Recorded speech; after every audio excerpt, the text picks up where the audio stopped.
Hi, and welcome back to the Business Career College video series. In this video, we're going to have a look at the Graduated Rate Estate Trust, or the Graduated Rate Estate. And this is a rule that's relatively new. This is important for really anybody who's dealing with recently deceased clients, taxpayers, whatever it happens to be. This is certainly examinable for those going through any financial planning program. At the LQP level, it's good to know it may not be directly tested. So this is a relatively new rule. It was in the 2014 federal budget, and it came into effect January 1st of 2016. So we're currently, as I'm recording this, nearing the end of 2016. So we have these rules in place right now, and these rules affect all testamentary trusts. There is no real grandfathering here with existing testamentary trusts. So we'll see this just as we work our way down the page a little bit. So we know the rule came into effect January 1st of 2016. As I mentioned here, essentially no grandfathering.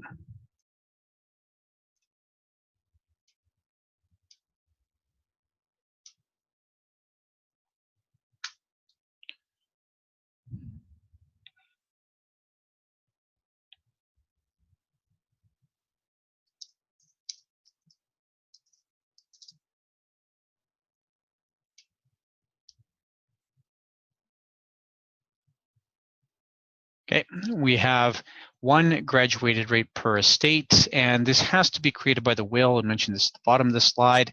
So it used to be the case, and I'm going to show this on the next slide, that you could create some manipulation under the old rules. Basically, it was easy to manipulate sort of the tax outcomes at death. Basically, what used to happen under the old rules is people used to create a whole raft of these trusts and potentially multiply their tax savings times a whole bunch of trusts. And it was really a tool that was limited to high net worth individuals. You'd have to have enough money that your investment income would be able to be about $40,000 per trust that you had times the number of trusts. So you'd have to have typically several $1 million that would be invested at your death in order to make this work. So now, under the new rules, and this is probably the biggest change, the one trust is a big change, but the 36 months of graduated rate taxation. So formerly, you really had an unlimited time here to take advantage of graduated rate taxation. And graduated rate taxation means that you're going to have at the federal tax brackets as of the end of 2016 anyways, it means on your first roughly $45,000 of income, roughly, you're going to be at the 15% tax rate. And then on your next amount of income, on roughly the next 45,000-ish, these are all just approximate figures, you're going to be at the, 20.5% tax rate.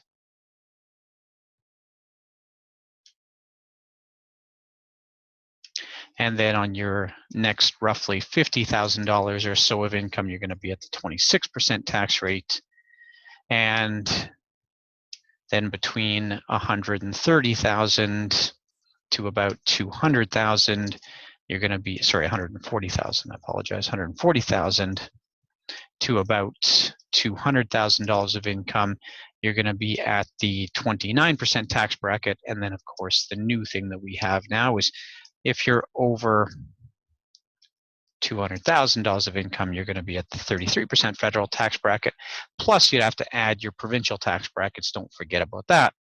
So you'd be at those brackets for that first 36 months. After 36 months, you would only be at the top tax bracket. So it's potentially a little bit difficult here, although now we have lots of time to plan for it. So the idea here, though, is after 36 months, everything, every bit of income retained in the trust would be at 33%. And you can see where this gets to be a little bit of an income splitting kind of game here. That if you could create a whole bunch of these trusts and have them all generating roughly $40,000 of income, you'd all be at the 15% tax bracket. That's simply not available anymore, other than that one trust and just for the first 36 months, which is really just designed to get the estate wrapped up.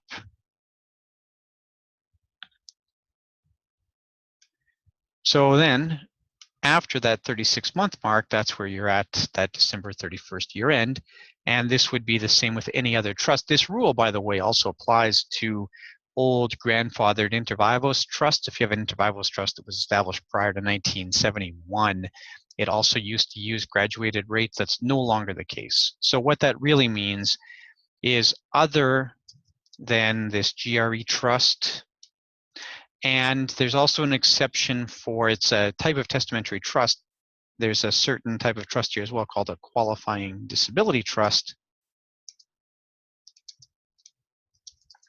Basically, all trusts are always taxed at the top marginal tax rate at that 33% federal rate plus your appropriate provincial rate. So that's fairly easy actually now. It does simplify things as much as it takes some tax benefits off the table.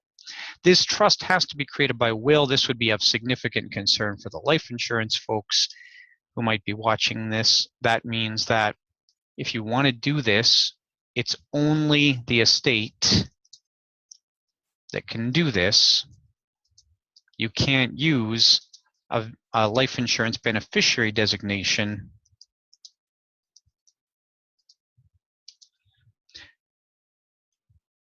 to create this kind of trust. You can create a trust with a life insurance beneficiary designation, just not this particular kind of trust.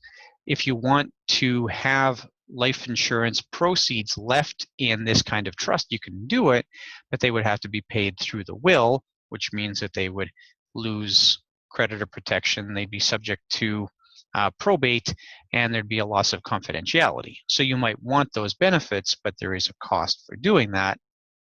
So you might want the benefit of the graduated rate taxation, but there's a cost for doing that in the loss of some of those life insurance advantages. So that's the basic layout of that graduated rate estate trust.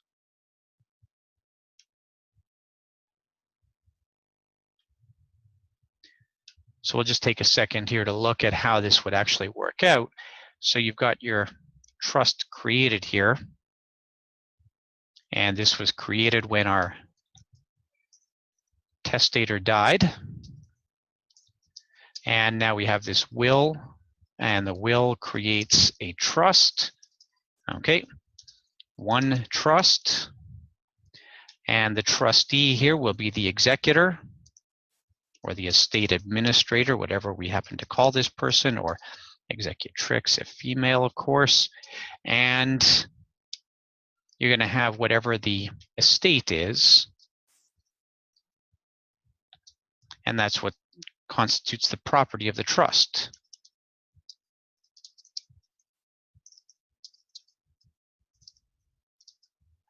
And that's all fairly straightforward.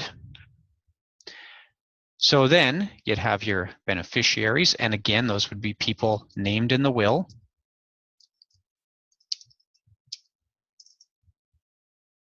Okay.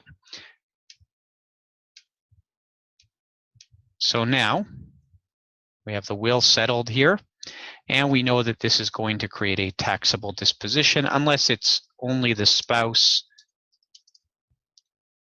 or possibly with some exceptions for farming property if you have kids as beneficiaries of this thing. But really, you're most likely going to have a taxable disposition of that property. That goes into the estate then. And as that property generates income, so now we have whatever income is generated here, that income, if it's retained in the trust, is taxed using the marginal tax rates. So that's what we saw in the last slide there, 15%, 20%, 26%, and so forth.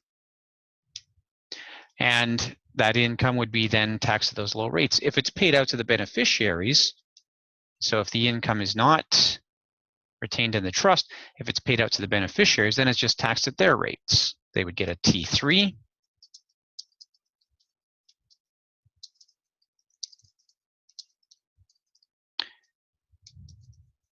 and they would use that T3 to report that amount of income. If the income is generated in the trust, then it's considered to be capital of the trust. And that capital can subsequently be paid out to beneficiaries tax-free.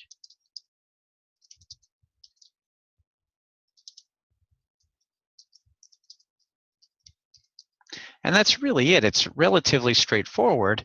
You only get this treatment for 36 months. Basically, what happens here is for the first 36 months, we can use any year end.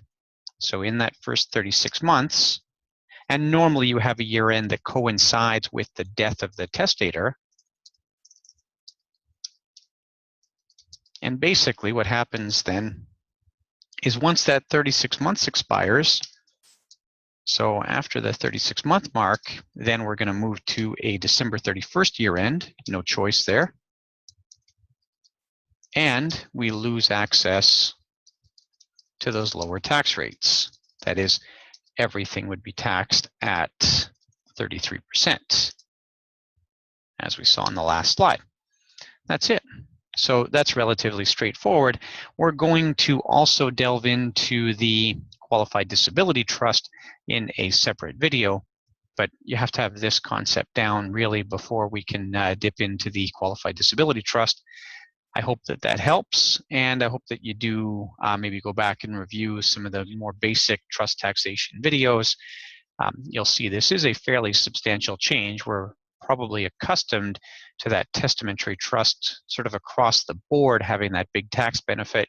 That is no longer the case. Now that tax benefit just applies to the graduated rate estate trust. Thanks very much and enjoy your continued studies.